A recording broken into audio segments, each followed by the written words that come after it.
Hey, Edgewater Alliance Church family, Dave and Susan here, and we're just wanting to connect with you and touch base. Okay, And wait. You okay? I You haven't. don't, yeah, something's wrong. What's wrong? Yeah, I haven't really been feeling myself lately. I'm feeling kind of flat.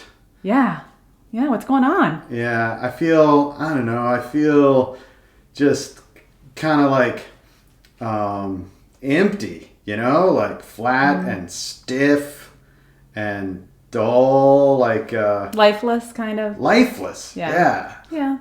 I don't know. If only there were some ways to get some life back in me, then I feel like I could be back to myself. Yeah.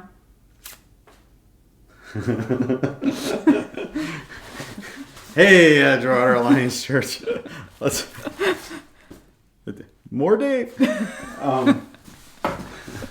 Susan and I here, and we wanted to just touch base with you about what you can do to recharge and refill.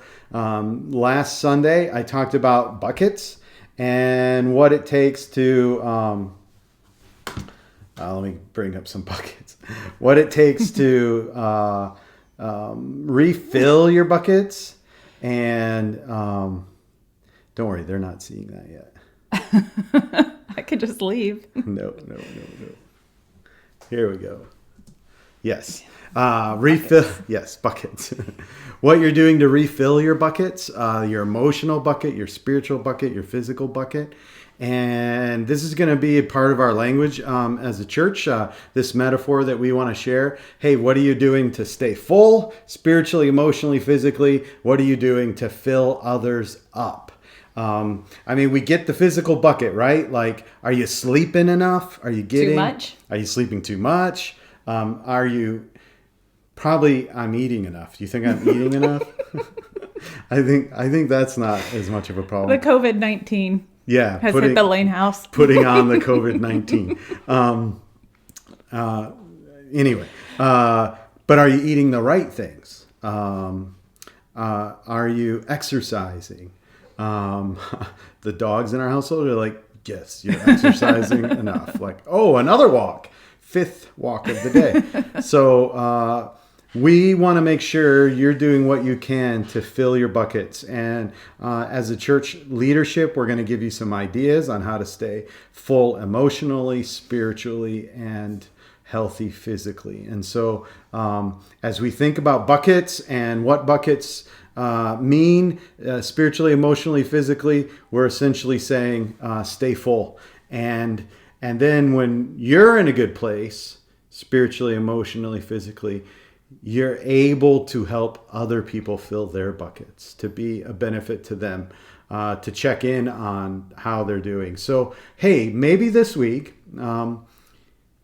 think through which one of my buckets are consistently empty and how is that impacting me and people around me, and what are some practical ways I could refill those buckets. And as we share some of those ideas, hopefully you'll be able to grab onto one. Here's just one, okay? I've shared it before. Halt.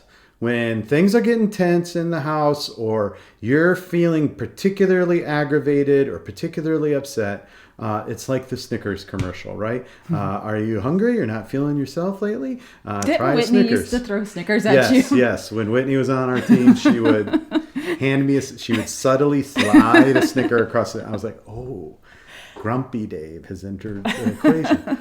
So HALT is just a simple acronym. Are you hungry? Are you angry? Are you lonely? Are you tired? And do something about those, right? And I get that with shelter in place, angry and lonely can be hitting a lot, but you can really do something about the way you're coming off by stopping, halting, and assessing each of these areas. And that'll do a lot to keep your buckets full and to keep other people's buckets from being emptied by you. So great connecting with you, and keep those buckets full. Bye, guys. Bye.